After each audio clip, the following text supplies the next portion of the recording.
I'm always so encouraged to hear the stories from our listeners about God's faithfulness.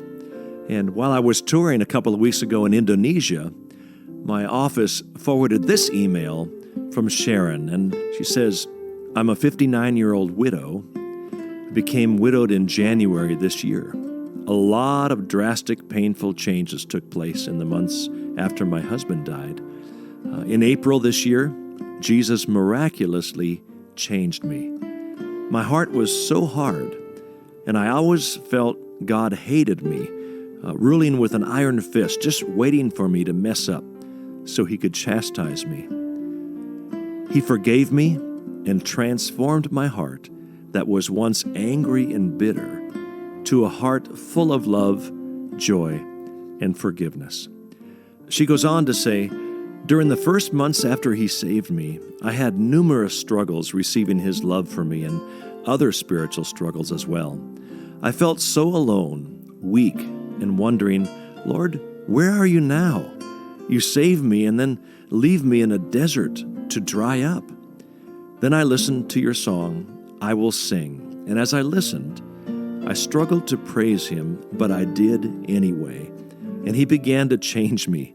Your music has taught me to live a life of praise to Him, and wow, what a difference it's made in my relationship with Him.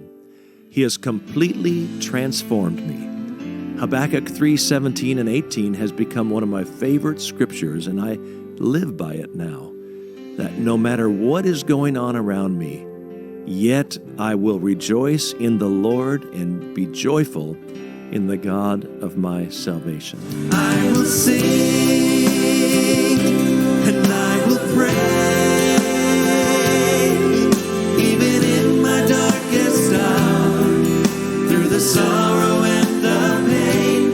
I will sing and I will praise, lift my hands to honor You, because Your word is true. I will sing. He truly does inhabit the praises of His people.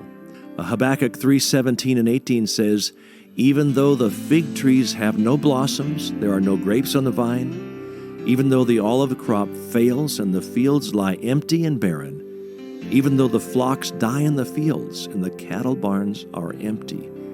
And you can add your own circumstances here.